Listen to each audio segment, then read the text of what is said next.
네, 웹 대학 청년부 오신 모든 분들 환영합니다. 아까 제가 들어오면서 보니까 오늘 처음 이제 우리 예배 오신 분들도 계신 것 같습니다. 인천 온누리교회 웹 대학 청년부는 매주 주일 오후 4시에 이곳 본당에서 예배가 드려집니다. 그리고 공동체 소식을 조금 더 받기를 원하시는 분들은 유튜브에서 인천 온누리교회 혹은 WEB 웹 대학 청년부를 검색하시면 공동체 소식을 받아보실 수 있고요. 그리고 카카오톡 카플친 WEB 웹 대학 청년부를 검색하시면 공동체 소식들과 기타 안내들을 받아보실 수 있습니다. 함께 말씀을 나누기 전에 자신의 마음에 손을 얹고 우리 함께 결단하며 고백하도록 하겠습니다. 지나간 시간은 결코 나를 붙잡을 수 없습니다. 나는 새로운 오늘을 살 것입니다. 아멘. 하나님의 말씀을 붙잡고 새롭게 살아가기로 결단하는 우리 모두 되기를 바랍니다. 지난 2월 6일 우리가 잘 알고 있는 것처럼 튀르키예와 시리아 땅에 대지진이 발생을 했습니다. 그래서 튀르키예에만 약 5만 명이 넘는 사망자와 그리고 최소 125만 명이 넘는 이재민들이 집과 삶의 터전을 잃었다고 합니다. 특별히 이 튀르키예 남부 그리고 시리아 서북부를 강타한 지진은 꽤 큰 피해를 가져다 줬는데요. 재난 피해 평가사인 카렌 클라크 앤 컴퍼니에서는 이번 재산 피해액을 이렇게 추정했다고 합니다. 약 200억 달러. 잘 감이 안 오시죠? 하나로 따지면 약 25조 8,300억이라고 합니다. 튀르키예에서만 10개 주에서 건축물이 약 4만 동 이상이 무너지거나 부서졌다라고 합니다.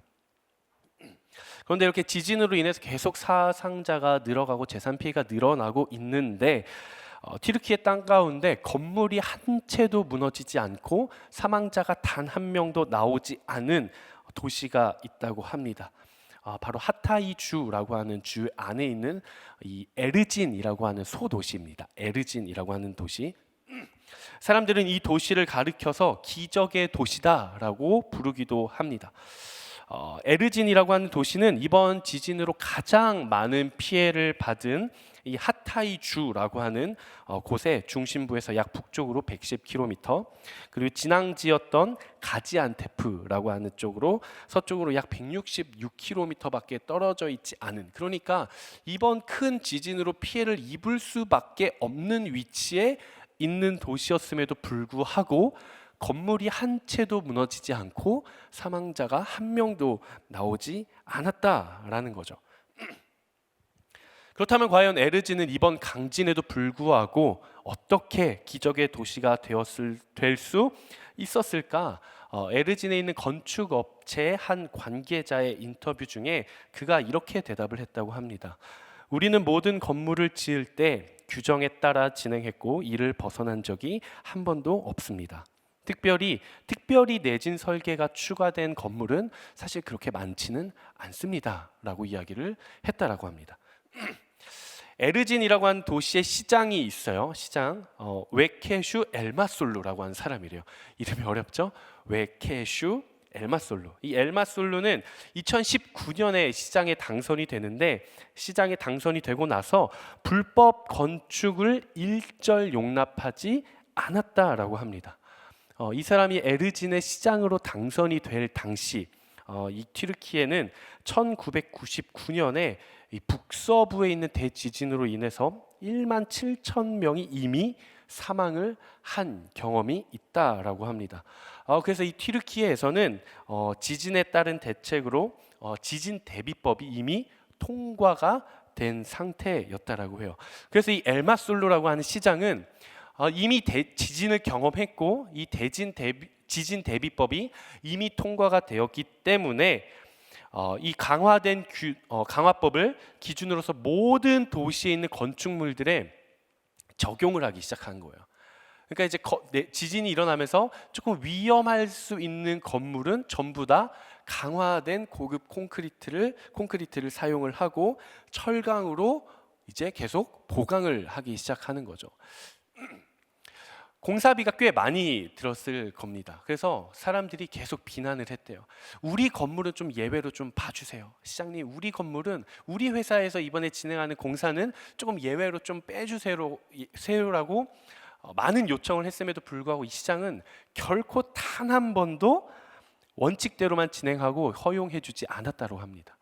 그래서 저 사람은 너무 유도리가 없다, 융통성이 없다, 너무 꽉 막혔다, 원리 원칙만 고수하는 사람이다라고 수많은 공무원들이 그 시장을 질책하기 시작했다라고 합니다. 그래서 비록 그를 비판하는 목소리가 끊이지는 않았지만 결국에는 그 기본적인 원칙을 지키며 규정을 고수하고 기본에 충실한 시장 덕분에 에르진이라고 하는 도시는 튀르키예에서 기적의 도시로 살아남을 수 있었던 것이죠. 여러분들에게는 오늘이라는 하루가 어떤 의미가 있으십니까? 하나님께서 나에게 허락해 주신 이 오늘이라고 하는 하루, 이 하루가 나에게 과연 어떤 의미가 있는가? 오늘이라고 하는 하루는 하나님 앞에서 내가 나의 신앙의 토대를 쌓아갈 기회를 얻은 하루의 시간입니다. 하나님께서 나에게 오늘이라고 주신 이 하루의 시간은 내가 하나님 앞에서 나의 믿음을 더욱더 견고히 해 나아갈 수 있는 귀중한 시간인 것이죠. 그래서 나의 하루의 삶에서 아주 작은 부분이라고 할지라도 그렇게 내가 하나님 앞에서 나의 믿음을 조금씩 세워 나갈 때 나의 믿음을, 나의 신앙을 하나씩 굳건히 해 나아갈 때 하나님께서 나에게 주신 그 하루라는 시간들이 하루 겹겹이 쌓여서 그것은 결국 내 인생에 불어오는 풍랑을 막아주는 거룩한 영적 성벽이 될 것입니다. 우리의 삶에 고난이 찾아왔을 때, 나의 믿음을 흔들 때, 나의 믿음이 나의 상황 앞에서 흔들리려고 할 때 내가 하나님 앞에 세워져 갔던 그 하루하루의 시간을 통해 신앙의 지진이 찾아올 때라도 우리에게 무너지지 않는 토대가 되게 되는 것이죠. 사랑하는 여러분, 여러분들의 하루의 삶에서 하나님 앞에서 여러분들의 믿음을 하나씩 세워나갈 수 있게 되기를 주님의 이름으로 축복합니다. 나의 삶에서 아주 작은 부분일지라도 내가 그 믿음의 토대를 하나씩 겹겹이 세워 나아갔을 때 하나님께서 우리를 통해 놀라운 일을 펼쳐 주실 줄로 믿습니다. 오늘 우리가 함께 읽은 본문은 욥기입니다. 욥하면 뭐가 가장 먼저 생각이 나세요? 그렇죠, 고난. 욥은 고난의 대표 주자예요. 성경 인물 중에 고난하면 자연스럽게 따라오는 사람이 욥입니다. 그런데 욥은 하나님 앞에서 정말 온전한 사람이었음에도 불구하고 도대체 이유를 알 수 없는 어마무시한 고난을 그가 경험을 해요. 재산을 다 날려버리는 것은 물론이고 자식들이 죽고 도저히 이해할 수 없는 상황이 펼쳐집니다. 하지만 그는 그 상황 앞에서도 무너져 버리는 것이 아니라, 그 지진 앞에서 나의 신앙의 토대를 무너뜨리는 것이 아니라 오히려 하나님 앞에서 그 토대를 견고히 해나가요. 그래서 하나님께서는 그의 믿음을 보시고 그에게 더 큰 축복을 허락해 주십니다.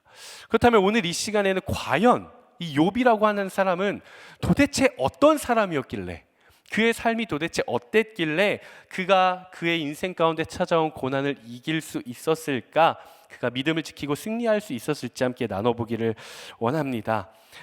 그렇다면 욥은 어떤 사람이었을까? 오늘 본문 함께 살펴보기를 원하는데요. 오늘 우리가 함께 읽은 본문은 욥기 1장 1절에서 5절 가장 첫머리에 해당되는 부분이에요. 오늘 본문에서는 욥의 외면적 그리고 내면적인 소개가 나옵니다. 오늘 본문 1절 말씀, 우리가 함께 읽은 욥기 1장 1절 말씀 한번 같이 읽어보도록 하겠습니다. 시작.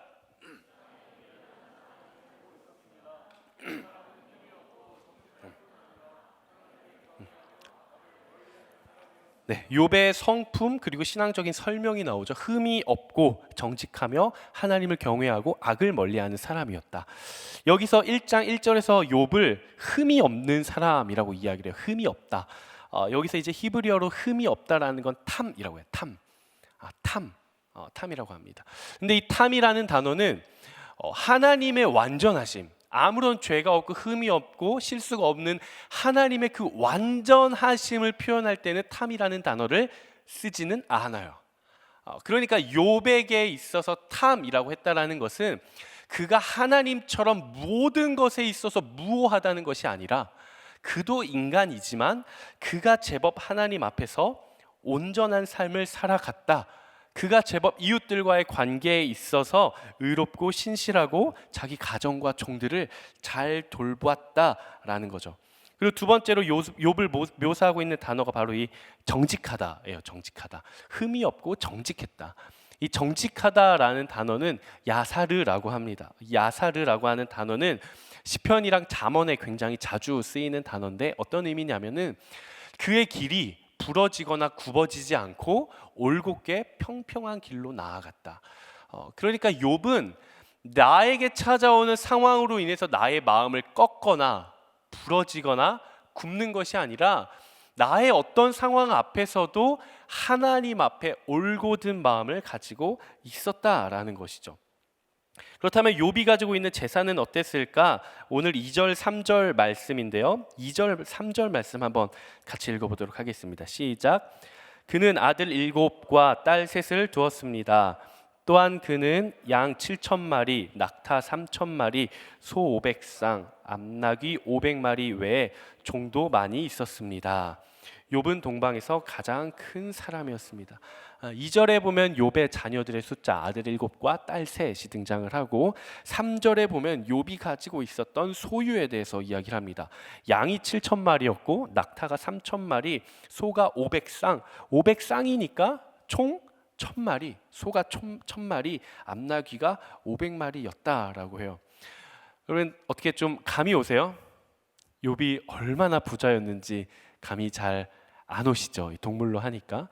제가 이 욥이 가지고 있었던 동물의 가격이 어느 정도일까? 시가가 우리나라 시가로 현재 얼마 정도 할까를 알아보기 위해서 소 한 마리의 가격을 정확하게 알아보기 위해 축산물 품질 평가원 기준으로 제가 소 한 마리의 가격을 알아왔습니다. 얼마일까요? 얼마요? 200만 원. 훨씬 높아요. 500만 원. 훨씬 높아요. 600? 높아요. 800 누구예요? 경매하는 것도 아니고 800만 원. 소 한 마리에 800만 원이래요. 근데 소가 몇 마리야? 1,000마리. 800만 원이 1,000마리면은 80억. 소만 80억. 그러니까 욥이 굉장히 엄청난 부자였다라는 사실이죠. 물론 정확히 아들 7, 딸 3, 양이 정확하게 딱 7,000마리, 소가 정확하게 1,000마리 뭐 이런 것을 우리가 나누고자 하는 것이 아니라 성경이 표현하고 있는 더 깊은 의미로는 성경에서는 숫자가 가지고 있는 상징들이 있습니다. 완전한 수를 의미하는 3, 7, 10 이라는 숫자들을 통해서 욥이 얼마만큼 하나님 앞에서 온전한 사람이었는지, 그의 재물도 하나님 앞에 온전했고 그의 마음도 하나님 앞에 얼마나 온전했는지를 표현을 하는 것입니다. 그러니까 오늘 본문 욥기가 시작하는 1장 1절에서 3절까지 욥에 대해서 소개를 할 때 쭉 소개를 했지만 한마디로 요약을 하자면 욥은 이 땅 가운데 하나님 앞에 온전한 사람이었다. 하나님 앞에서 온전함이 있는 사람이었다라는 거죠. 우리가 믿음의 길을 갈 때 이 온전함이라고 하는 것은 어쩌면 우리가 가지고 있는 모두가 원하는 이상이자 갈망이자 삶의 목표일 수도 있을 것 같습니다.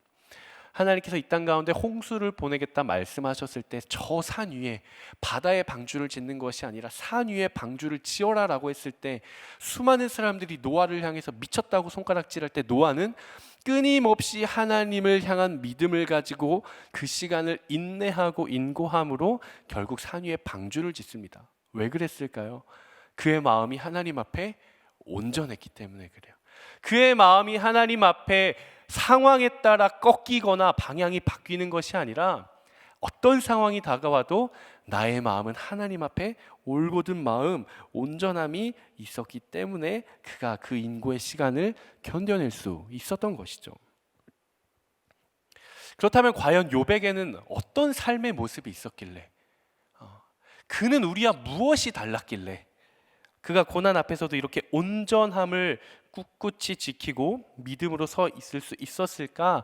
오늘은 우리가 함께 욥이 가지고 있었던 삶의 습관 3가지를 함께 나눠 보기를 원합니다. 오늘 본문 4절에서 5절까지의 말씀인데요. 4절에서 5절까지의 말씀 한번 같이 읽어보도록 하겠습니다. 시작.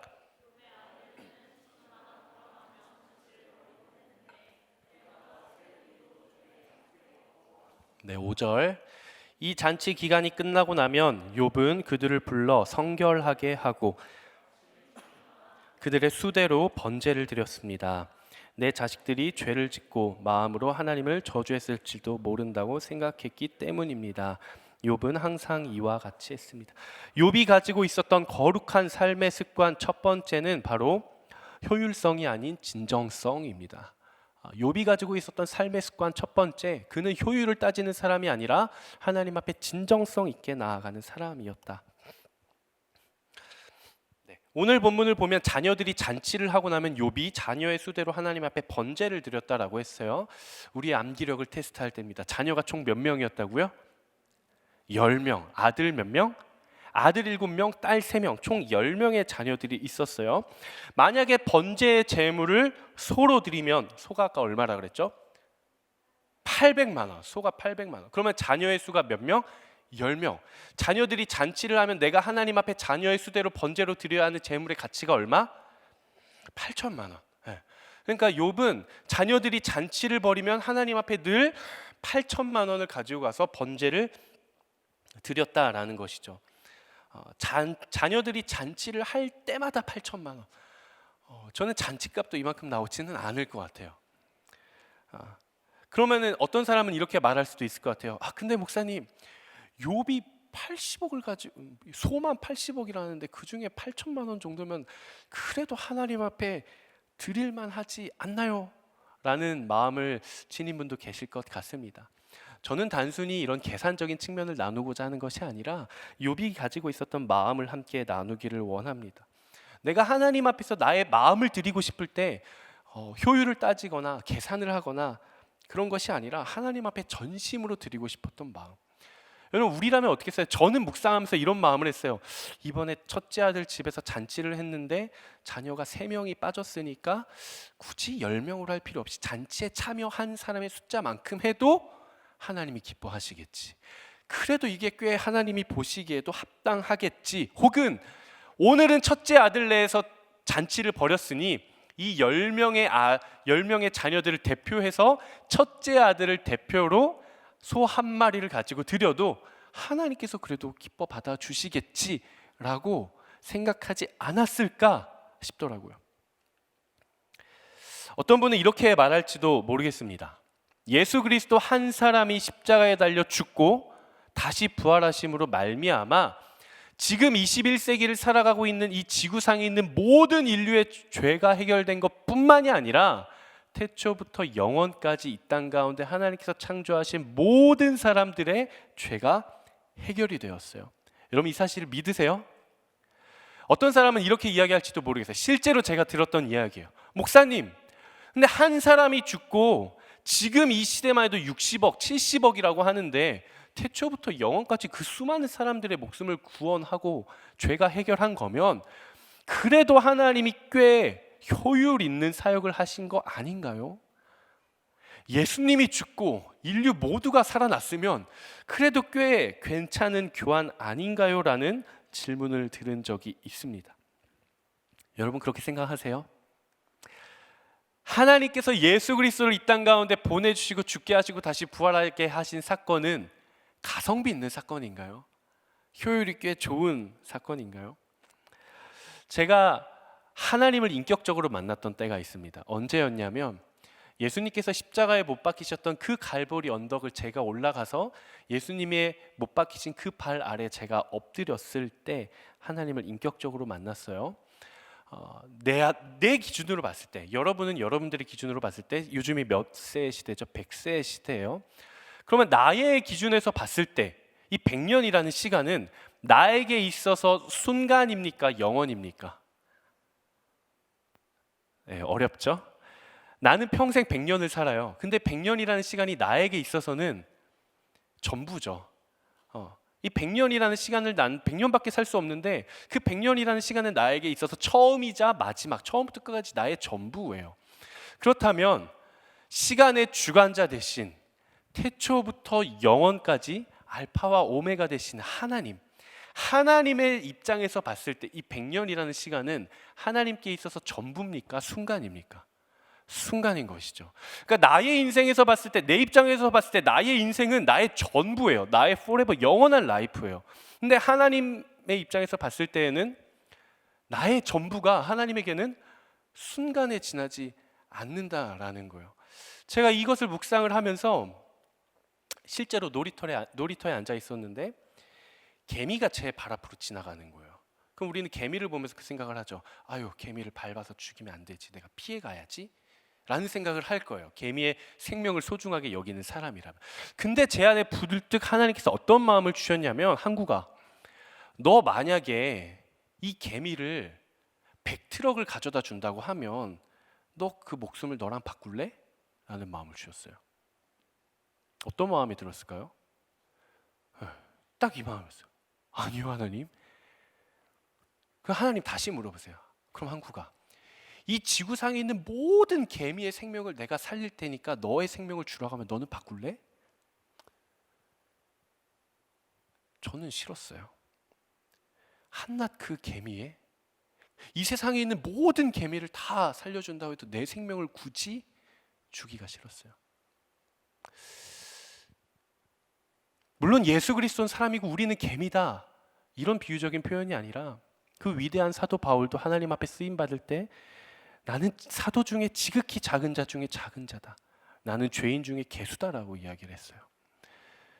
그 한낱 미물, 정말 어마어마한 숫자를 가져다 줘도 내 생명 하나 주고 싶지 않은 것이 바로 우리의 마음인데, 그럴 이유도 없고 그럴 자격도 없고 그럴 당위성도 없었던 분이 자진해서 너무나도 사랑하는 마음으로 순종으로 십자가에 달려 죽으셨다라는 사실이죠.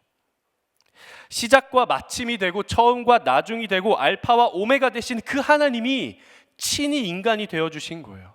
그러니까 예수 그리스도의 십자가의 죽음은 그저 이 땅에 태어난 한 사람, 팔레스타인 땅에 태어난 한 사람, 성인 남자 하나가 그냥 죽고, 한 사람이 죽고 인류 모두의 생명을 구원한 그런 사건이 아니라, 세상을 창조하고 이 세상을 다스려 가시는 하나님이 친히 피조 세계에 내려와 죽어주신 사건이라는 거예요. 이것은 시간을 다스리시는 분이 친히 시간 안으로 들어온 사건이고, 무한이라는 공간 속에 계신 분이 친히 제한적인 유한이라는 공간으로 들어와 주신 사건입니다.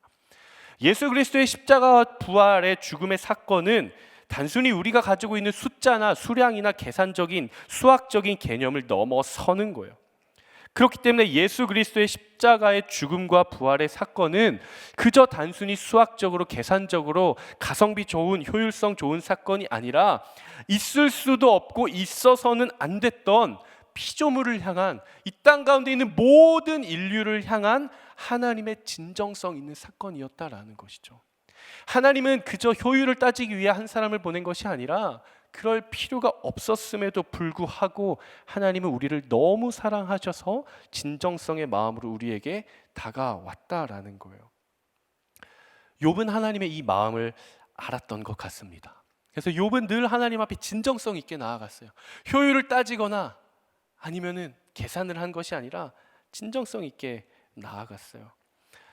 제가 청년들과 상담을 하다 보면 꽤나 청년들이 많이 넘어지는 두 가지가 있어요. 하나는 성적인 문제고 하나는 재정적인 문제예요. 이 두 가지가 청년의 때 우리의 믿음과 신앙을 굉장히 많이 흔듭니다. 그런데 이 재정적인 문제에 있어서 청년들이 저에게 찾아와서 제일 많이 하는 질문 중에 하나가 그게 있어요. 목사님, 제가 11조를 드리고 싶은데요, 11조를 새 전으로 해야 맞나요? 새 후로 해야 맞나요? 새 전으로 하자니 액수가 늘어나고, 새 후로 하자니 뭔가 마음이 시원하지는 않고, 참 많이 질문을 들었어요. 그래서 제가 그 청년에게 뭐라고 이야기를 해줬냐면, 너가 하나님 앞에 새 전으로 11조를 한다고 해서 널 더 이뻐하시고, 너가 새 후로 하나님 앞에 11조를 한다고 해서 하나님이 너를 책망하시지 않아. 너가 마음 있는 그대로 하나님께 드리면 하나님께서 기뻐하실 거야. 하지만 명확한 가이드를 주자면 새 후로 11조를 하고 떼어진 세금만큼 네가 어딘가에 흘려보내는 삶을 살아가면 되지 않겠니? 라고 이야기를 해줬던 기억이 있습니다. 우리가 자주 하는 찬양이 있죠. 주의 이름을 찬양해, 그 찬양이 있어요. 주 이름 찬양이라는. 근데 그 찬양의 브릿지를 보면 이렇게 가사가 되어 있습니다. 주님은 주시며 주님은 찾으시네, 내 마음에 하는 말 주 찬양합니다. 저는 여기서 주님은 주시며가 주님은 나의 주님이십니다, 주님 나의 왕이십니다, 주님은 예배자를 찾으십니다 라는 고백인 줄 알았어요. 근데 제가 어느덧 찬양 원어 가사로 이제 찬양을 듣는데 충격을 받았어요. 그런 의미가 아니었어요. 영어 원어로 보니까 이렇게 돼 있더라고요. You give and take away. You give and take away. My heart will choose to say, Lord blessed be your name. 주님은 나에게 주시기도 하시고 주님은 내 것을 가져가시기도 하신다. 내가 때로는 많이 소유하기도 하고 내가 때로는 빈털터리가 될지라도 내가 가진 것으로 인해 하나님을 예배하는 것이 아니라 나는 어떤 상황 가운데 있더라도 결단하고 하나님의 이름을 높이기로 찬양합니다라는 고백이었어요. 여러분, 이 고백이 누구의 고백인지 아십니까? 바로 욥의 고백이에요. 욥이 1장 21절에서 이렇게 이야기를 합니다. 이르되 내가 모태에서 알몸으로 나왔사온즉 또한 알몸이 그리로 돌아가올지라. 주신 이도 여호와시요 거두신 이도 여호와시오니 여호와의 이름이 찬송을 받으실지니이다. 욥은 나의 가진 모든 것이 하나님의 소유였음을 알았어요. 그러니까 하나님, 내가 이만큼을 가졌는데 하나님을 향한 나의 마음을 표현하기에는 이 정도면 될 것 같아요가 아니라 하나님, 이 모든 것이 사실은 주님의 것입니다. 하나님, 내가 가진 모든 것을 주님께 다 드려야 마땅한데 제가 드리는 것이 이것밖에 되지 않지만 주님, 나의 마음을 받아주세요. 하나님, 내가 가지고 있는 작은 것, 내가 가지고 있는 큰 것, 이 모든 것이 하나님으로부터 왔습니다 라는 고백인 것이죠. 저는 여러분들이 하나님 앞에 11조를 할 때 하나님, 내가 정말 피땀 흘려 정말 제가 누구 밑에서 열심히 일해서 벌은 제 소득의 10분의 1을 제가 하나님께 드릴게요가 아니라 하나님, 10분의 10이 하나님의 것이 마땅한데 저에게 10분의 9를 주시니 주님 감사합니다라는 고백이 있게 되기를 주님의 이름으로 축복합니다. 욥이 가지고 있었던 거룩한 삶의 습관 두 번째, 그는 일회성이 아닌 지속성을 가지고 하나님 앞에 나아갔습니다.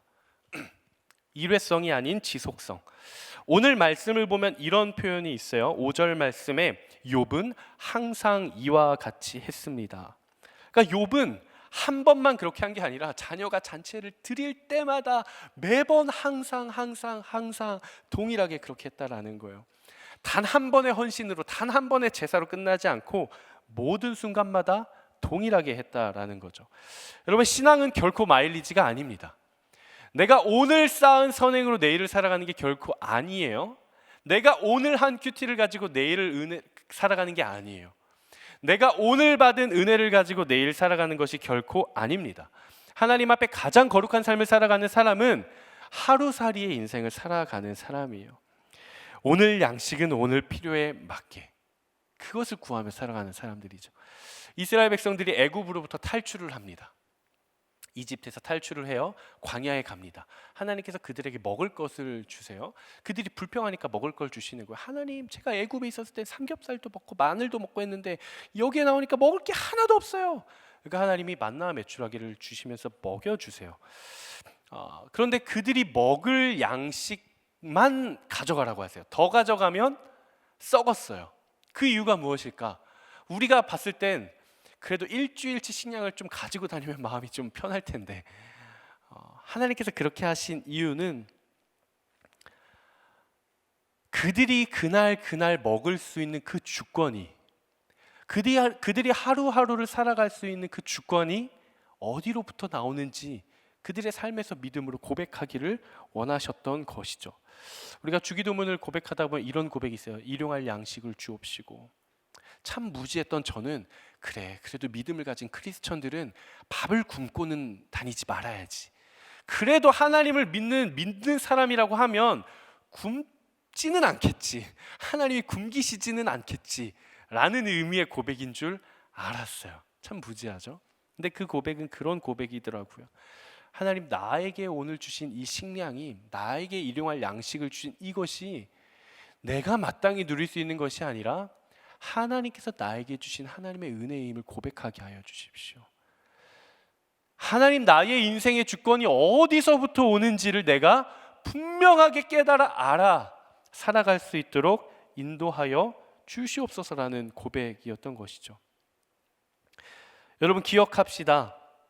소유가 우리 안에 오래 머물면 머물수록 우리에게 하나님에 대한 주권의식은 조금씩 사라져 갑니다. 하지만 우리의 손이 비면 빌수록 하나님에 대한 나의 삶의 주권의식은 점점 더 커져가는 거예요.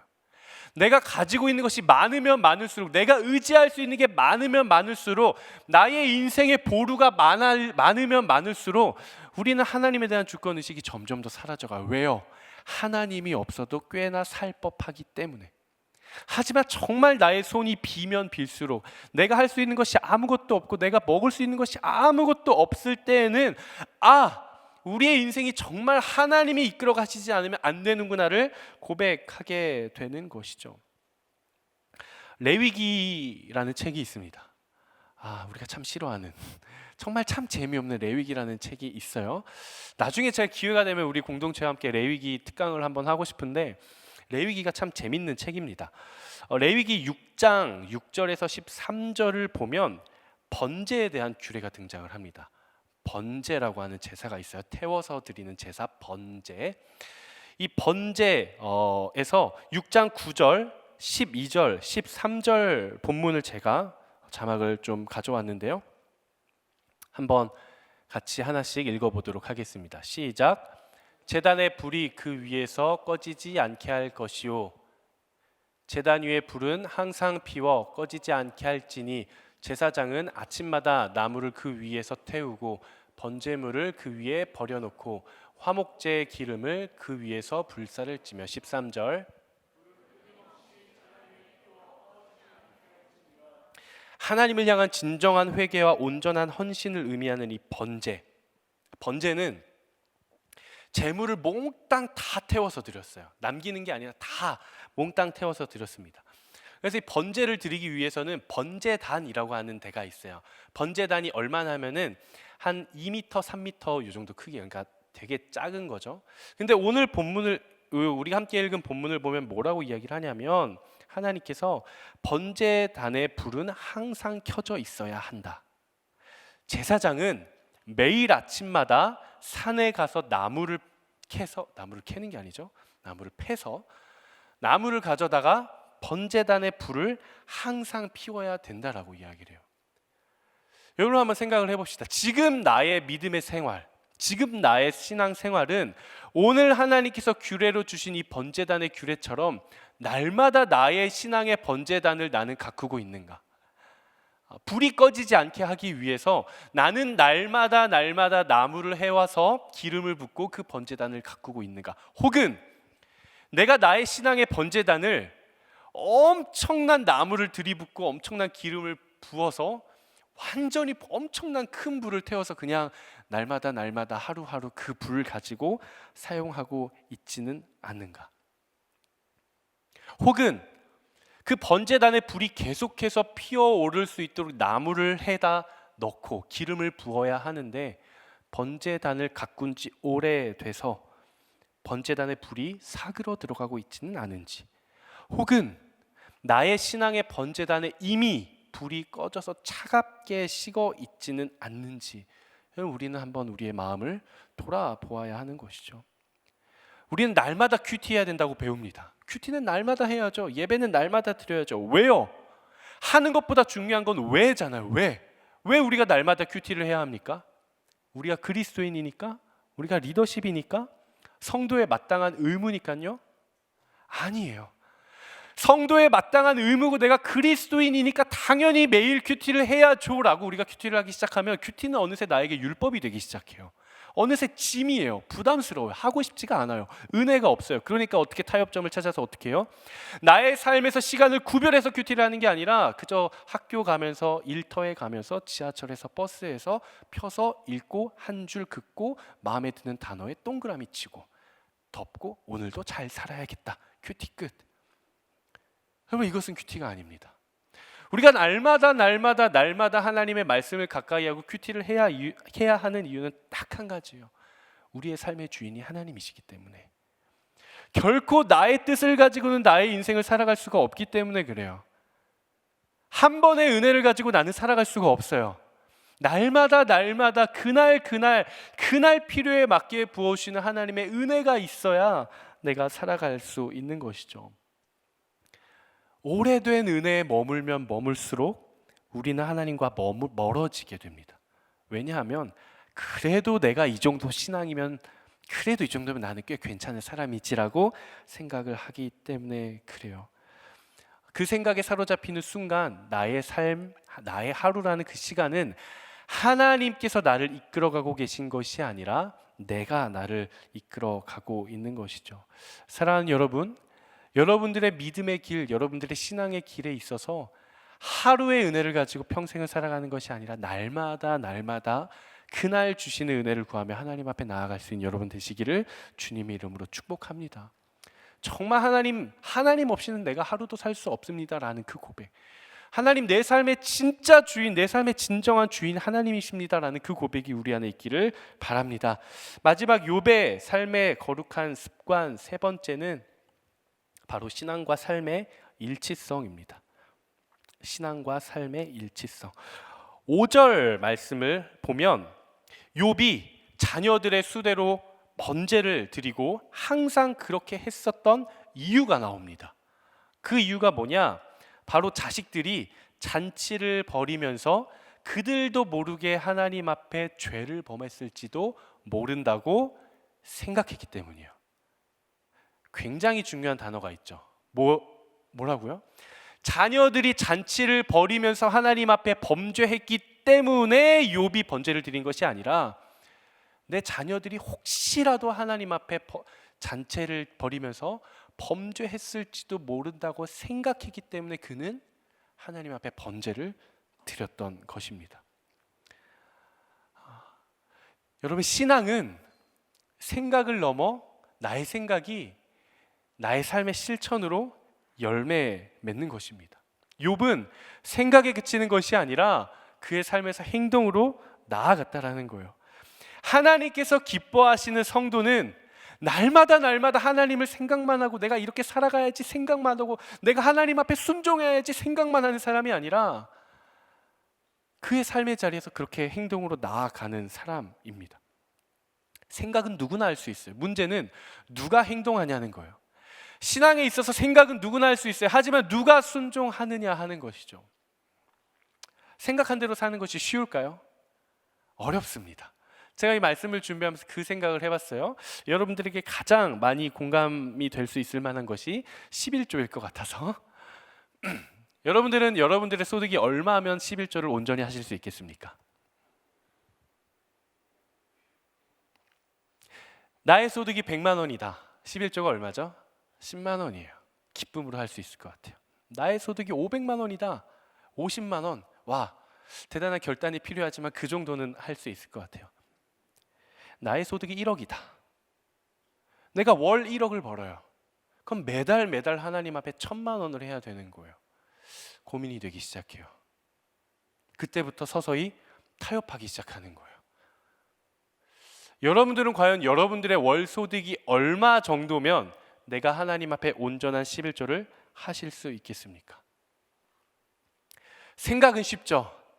그래도 1억이면 1,000만 원 11조를 해도 9천만 원이나 있는데 충분히 살아갈 수 있지 않을까? 생각은 쉬워요.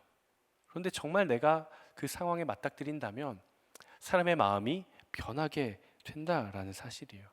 우리가 믿음의 길을 갈 때 내가 하나님 앞에 생각한 대로 믿음을 가지고 살아간다는 것은 굉장한 결단을 필요로 합니다. 하지만 여러분, 우리가 기억해야 할 것이 있어요. 하나님은 생각하는 사람을 기뻐하실 수 있어요. 아무 생각 없이 사는 사람보다 그렇게 생각하며 살아가는 사람은 하나님께서 기뻐하실 거예요. 그런데 그가 가지고 있는 생각을 삶에서 행동으로 나아가는 사람을 통해서 하나님은 그분의 일을 행해 가신다라는 사실입니다. 여러분, 믿음과 신앙은 생각하는 것뿐만이 아니라 행동이에요. 우리가 알고 있는 믿음의 성경 속의 믿음의 수많은 선진들, 그들은 생각에 멈춘 것이 아니라 행동으로 나아갔어요. 하나님의 부르심이 있을 때, 하나님이 나를 부르시는구나, 하나님의 음성이 들리는구나, 이렇게 생각만 하는 것이 아니라 하나님이 나를 부르실 때 그 부르심 앞으로 나아갔다라는 거예요. 그러니까 thinking을 넘어서 acting까지 그들의 삶의 열매를 맺었다라는 것이죠. 마태복음 21장에 보면 예수님께서 비유를 드십니다. 한 아버지가 첫째 아들에게 아들아 밭에 나가서 일 좀 하렴. 그래서 첫째 아들이 대답을 해요. 예 아버지, 제가 가겠습니다. 갔을까요? 가지 않았어요. 둘째 아들에게도 이야기를 해요. 아들아 나가서 일 좀 해라. 아버지 가기 싫어요. 저는 게임이 더 좋아요. 저는 친구랑 놀래요. 저는 유튜브 볼래요. 근데 이 아들이 갔을까요? 나아가요. 그 예수님께서 말씀하시는 거예요. 누가 아들이냐? 누가 진정한 아들이냐? 누가 아버지의 말을 들은 사람이냐라고 이야기를 합니다. 저는 여러분들이 하나님과의 교제에 있어서 여러분들과 하나님과의 그 1대1의 관계들이 있을 거예요. 내가 믿고 있는 나의 하나님, 오늘이라는 하루에 내가 교제하고 있는 나의 하나님이 있을 거예요. 그 하나님과의 관계 속에서 하나님께서 여러분들의 마음 가운데 들려주신 메시지가 있다고 한다면 생각만 하지 말고 믿음을 가지고 행동으로 나아갈 수 있는 여러분 되시기를 주님의 이름으로 축복합니다. 날마다 하나님의 말씀 앞에 순종함으로 나아가서 순종할 때 하나님의 성령의 열매들을 계속해서 발견하게 되시기를 축복해요. 제가 좋아하는 카피라이트가 하나가 있습니다. 광고는 아닐 테니까 모 문고에 있는 카피라이트인데요. 이런 카피라이트예요. 사람은 책을 만들고 책은 사람을 만듭니다. 저는 이 카피라이트가 굉장히 마음에 들더라고요. 사람은 책을 만들고 책은 사람을 만든다. 제가 이 카피라이트를 가지고 제 개인적으로 묵상을 하면서 저에게 적용시키기 위해서 저는 이렇게 바꿔서 묵상을 해봤습니다. 한번 자막을 띄워주시고 같이 한번 읽어보도록 하겠습니다. 시작. 삶의 자리를 보면 경건의 자리가 보이고 경건의 자리를 보면 삶의 자리가 보인다. 하나님 앞에 개인의 경건의 자리에서 늘 순종하며 엎드리는 사람은 그의 삶의 자리를 보면 보여요. 저 사람은 하나님을 따라 살아가겠구나. 근데 정말 모든 삶의 자리마다 하나님의 은혜를 구하지 않고 하나님의 뜻을 구하지 않고 그냥 내 뜻대로 내가 하고 싶은 대로 살아가는 사람이 하나님과의 1대1의 관계에 있어서 경건의 자리를 지켜갈까요? 절대 그렇지 않아요. 삶의 자리를 보면 그가 하나님과의 어떤 경건의 자리를 가지고 있는지가 보이고 그의 경건의 자리를 보면 우리가 보지 않아도 이 사람의 삶이 어떤 모습일지가 보이는 거예요. 내가 정말 하나님과 친밀하고 깊은 신앙을 가지고 있다라고 한다면 하나님께서 나에게 주신 생각들을 삶으로 살아내게 됩니다. 그 사람이 진짜 하나님께서 기뻐하시고 그 삶을 아름다운 예배로 향기로 받으시고 그 사람을 통해서 하나님께서 예비하시고 계획하신 모든 일들이 열매 맺게 될 줄로 믿습니다. 저는 우리 웹 대학 청년부 공동체 모든 가족 여러분 그리고 인천 온누리교회 모든 성도 여러분들이 내가 교제하고 있는 나와 하나님과의 관계에 있어서 하나님께서 나에게 말씀하신 그 작은 것 하나라도 나의 삶에서 순종하며 열매로 맺어가는 삶을 살아가기를 주님의 이름으로 축복합니다. 아주 작은 부분이라도 나의 평생에 엄청 위대한 일에 순종하는 것이 아니라 오늘이라고 하는 하루, 하나님께서 허락해 주신 나의 오늘이라고 하는 하루 가운데 하나님의 말씀 앞에 순종하며 나아갈 때, 그리고 그 작은 순종이 겹겹이 쌓였을 때 우리의 삶에 지진이 찾아오고 나의 믿음을 흔들려고 하는 그 순간이 찾아올 때 비로소 우리가 그 상황을 뛰어넘게 될 줄로 믿습니다. 말씀을 마무리하고 함께 찬양하고 기도할 건데요. 우리는 흔히 생각을 합니다. 평상시에는 잘 살아가다가 아무런 문제 없이 살아가다가 내가 예기치 않은 순간에 내 삶에 고난이 찾아오고 시련이 찾아오고 환난이 찾아오면 우리는 그제서야 하나님을 찾기 시작해요. 가장 먼저 질문하죠. 하나님, 이 일이 저에게 왜 일어났나요? 그리고 하나님 앞에 간구하기 시작해요. 하나님 끝나게 해주세요. 그러면서 우리는 이렇게 이야기를 합니다. 나의 삶에 고난이 찾아온 순간은 나에게 믿음이 필요한 순간이라고 이야기를 해요. 실제로 많은 청년들과 상담을 하고 나누다 보면 그런 이야기를 많이 해요. 목사님, 제가 지금 이런 상황이 있는데요, 제가 이 상황을 뛰어넘을 수 있는 믿음이 저에게 필요합니다라고 이야기를 해요. 그런데 여러분 기억하십시오. 내 삶에 고난이 찾아온 순간은 믿음이 필요한 순간이기도 하지만 더 나아가 그 순간은 지금껏 하루라는 시간이 쌓여 나에게 쌓여진 그 믿음을 증명해낼 때예요. 여러분 기억하십시오. 지금 이 순간 고난 가운데 계신 분들도 계실 겁니다. 혹은 지금은 아직 고난 가운데 있지 않은 분들도 계실 거예요. 나의 삶의 어떤 시련이나 환난, 고난 가운데 직면해 있지 않은 분들은 기억하십시오. 나의 인생에 언젠가 내 삶을, 나의 믿음을 송두리째 흔들어 나의 믿음의 건물을 모두 무너뜨리는 때가 반드시 찾아옵니다. 하지만 그때는 내게 믿음이 필요한 때가 아니라 오늘이라는 하루의 시간 가운데 하나님 앞에 순종함으로 하나씩 벽돌을 쌓아 올리고 그 믿음의 순종이 겹겹이 쌓여 나의 믿음이 굳건해졌을 때, 나의 믿음이 흔들리는 그 순간에 그것을 뛰어넘고 그것을 이겨내고 그것을 통해 하나님께로 더욱 가까이 나아가는 시간입니다. 여러분 고난 가운데 계십니까? 믿음이 필요한 때이기도 하죠. 하지만 여러분들이 지금까지 하나님과 동행하고 하나님과 교제하고 하나님께서 나에게 주셨던 은혜와 하나님께서 나에게 주셨던 영적인 추억들을 다시 한번 더 내가 되새기면서 나의 인생에서 영적인 추억의 조각들을 하나하나 끌어 모아서 나의 믿음을 가지고 뛰어넘을 때입니다. 오늘 나에게 주어진 하루라는 시간, 이 시간은 나의 삶의 고난을 이겨낼 토대를 쌓는 하루의 시간입니다. 마치 욥이 매일의 일상에서 그의 믿음을 쌓아갔던 것처럼 하나님 앞에 효율성이 아닌 진정성으로, 그리고 일회성이 아닌 지속성으로, 그리고 그가 가지고 있던 생각과 삶의 일치성으로 날마다 시간에서 훈련하고 마침내 고난이 찾아왔을 때 그가 하나님 앞에 돌아서는 것이 아니라 올곧은 마음을 가지고 하나님을 선택했던 것처럼 그가 가지고 있던 믿음을 하나님 앞에, 그 상황 앞에 증명해냈던 것처럼 여러분들이 가지고 있는 믿음을 모든 상황 앞에 증명해내는 여러분 되시기를 주님의 이름으로 축복합니다. 여러분들 앞에 어떤 상황이 펼쳐진다고 할지라도 여러분들의 믿음보다 더 큰 상황은 없어요. 여러분들이 지금까지 살아오며 여러분들이 하나님과의 관계에서 쌓아온 믿음보다 더 큰 장벽은 없어요. 여러분이 가지고 있는 믿음으로 뛰어넘으십시오.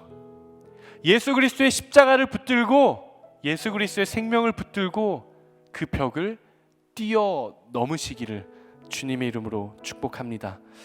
우리 시간 함께 하나님 내가 그렇게 살아가겠습니다 라는 간절한 마음 있으신 분들 한번 자리에서 일어나 보시겠습니까? 우리가 함께 같이 찬양하고 또 기도할 건데요, 하나님 나의 삶을 주님 손에 모두 맡겨드리겠습니다, 하나님 내 삶에는 오직 주님 한 분만 있습니다 라는 이런 고백 가지고 우리 함께 찬양하며 나아가도록 하겠습니다.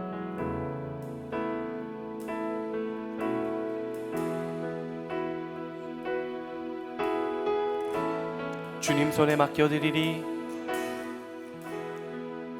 주님 손에 맡겨드리리, 나의 삶 주님께,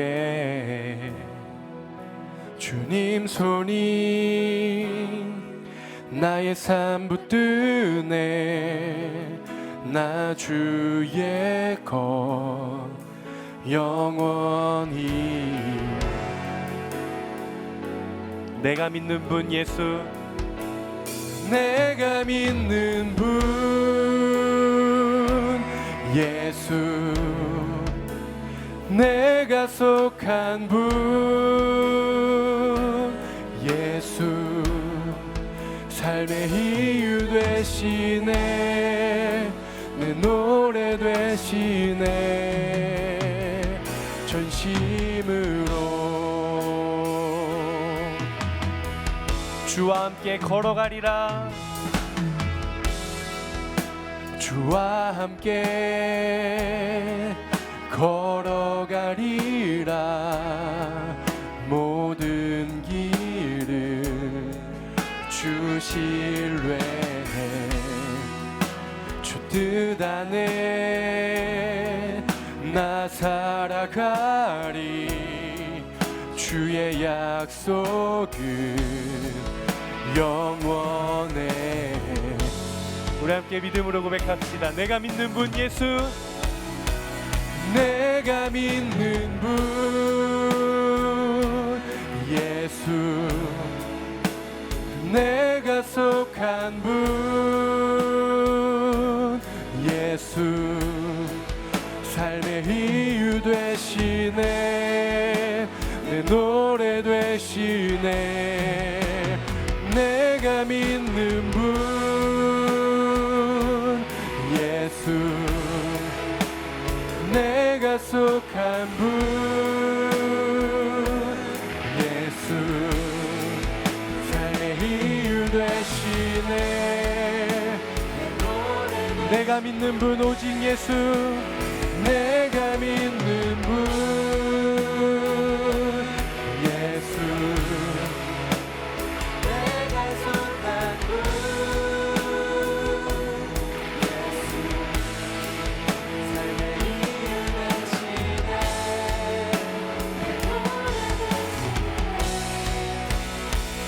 전심으로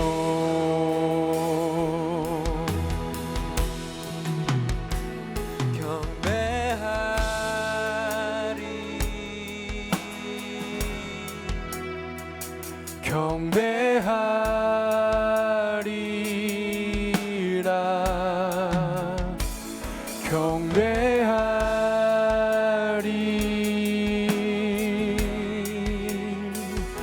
경배하리라.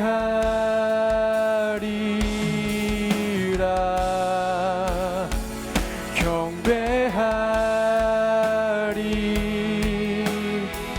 오직 주님만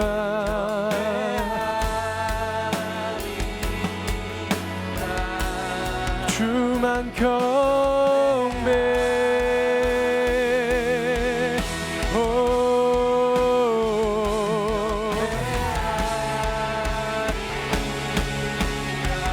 경배하리라.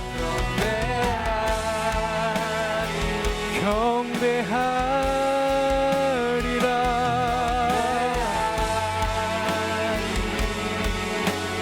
주님만을 경배하리.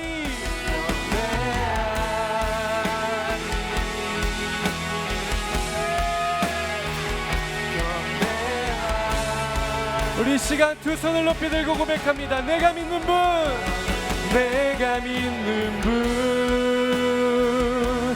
예수, 내가 속한 분 예수, 삶의 이유 되시네. 내 노래 되시. 내가 믿는 분, 내가 믿는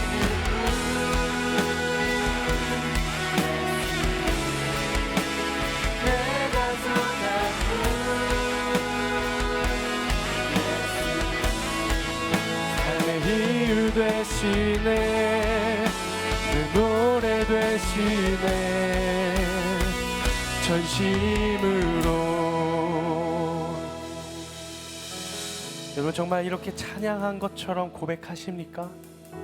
주님 손에 나의 삶을 모두 맡겨드리리. 주님의 손이 나의 삶을 붙드네. 나는 오직 주님의 것이니 영원히 내가 주님만을 찬양하리. 나의 삶에서 내가 유일하게 믿을 수 있는 분은 오직 예수 그리스도.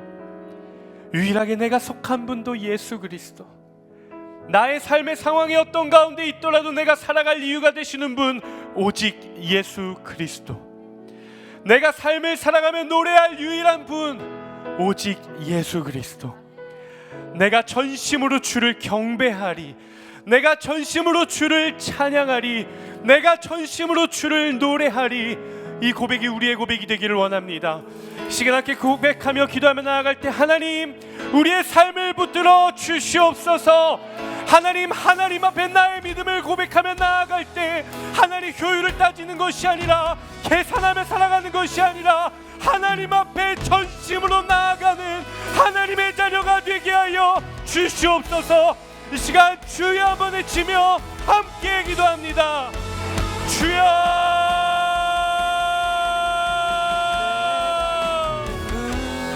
하나님 이 시간 기도하며 나아갑니다. 하나님 우리의 삶의 자리마다 하나님 내가 마주하는 모든 상황 앞에 하나님 계산하고 하나님 내가 아버지 효율을 가졌던 나의 모습을 돌아봅니다. 아버지 앞에 전심으로 나아가게 하여 주십시오. 아버지 욥이 가졌던 마음처럼 하나님 앞에 진심으로 하나님 앞에 진정성 있는 마음으로 하나님 앞에 전심으로 나아가는 아버지 우리의 삶이 되게 하여 주시옵소서.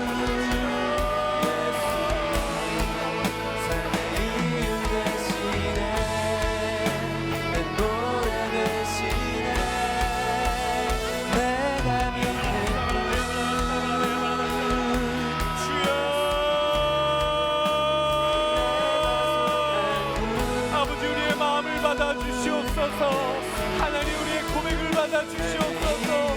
하나님 앞에 전심으로 나아갑니다. 하나님 어느 곳 하나 나의 소리로 탄식하는 것이 아니라 하나님 내가 가진 모든 것이 주님께 속하였습니다. 하나님 내가 주와 함께 걸어가겠습니다. 하나님 나의 인생의 모든 길을 주님을 신뢰합니다. 하나님 나의 삶이 주님의 뜻 안에 살아가게 하여 주시옵소서. 하나님의 약속을 붙들고 살아가는 인생이 되게 하여 주시옵소서. 하나님 나의 삶을 주님 손에 맡겨드립니다.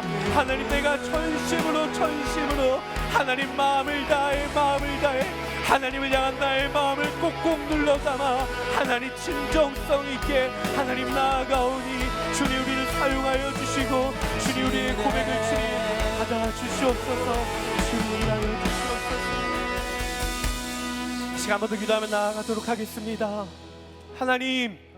하나님께서 허락하신 오늘이라는 하루의 시간 가운데 하나님 나의 믿음을 키워갈 수 있는 소중한 기회로 사용하게 하여 주시옵소서. 하나님 나의 믿음이 하나님을 향한 나의 신앙이 상황 앞에 흔들리고 무너지는 것이 아니라 하루의 시간 가운데 겹겹이 쌓인 나의 믿음의 성벽이 나의 인생 가운데 불어오는 모든 풍랑을 막아내게 하여 주시옵소서. 하나님 오늘이란 하루 가운데 내가 하나님 앞에 가지고 나아가는 신앙의 고백들이 나의 인생에 있어서 나의 믿음을 무너뜨리는 신앙의 영적인 지진이 올 때에 하나님 나의 믿음의 건물이 굳건히 서게 하여 주시옵소서. 하나님 오늘이라는 시간 가운데 나를 만나 주시고 나의 인생을 이끌어 주시고 나에게 말씀하여 주시옵소서. 시간 나의 삶을 주님 손에 맡겨드리며 시간 주여 세 번 부르짖으며 함께 기도합니다. 주여, 주여, 주여. 오 아버지 시간 주님 우리의 삶을 주님 손에 맡겨드립니다. 하나님 오늘이란 하루 시간 가운데 하나님 나에게 말씀하여 주시옵소서. 아버지 나에게 찾아와 주시옵소서. 주님 우리를 통하여 일하여 주시옵소서.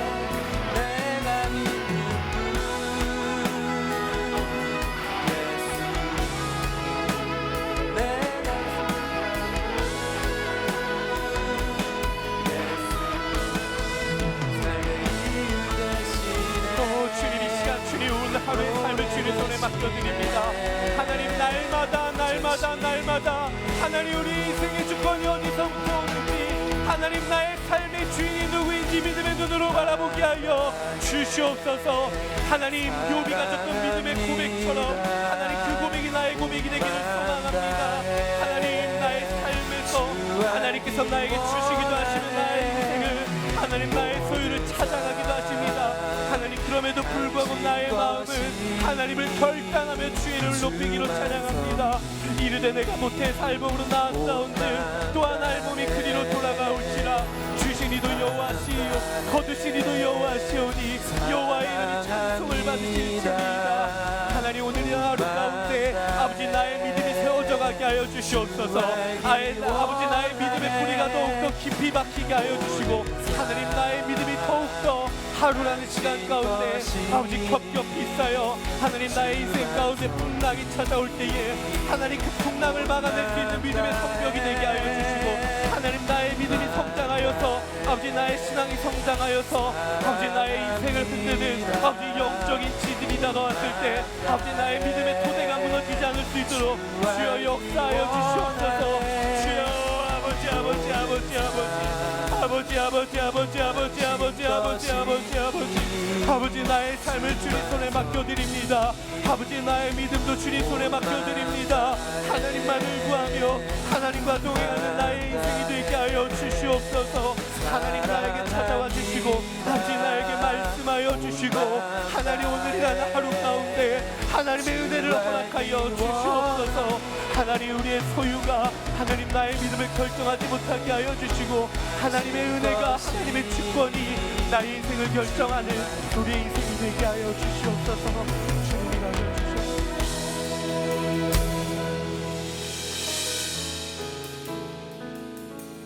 나의 삶의 주인 되신 아버지 하나님,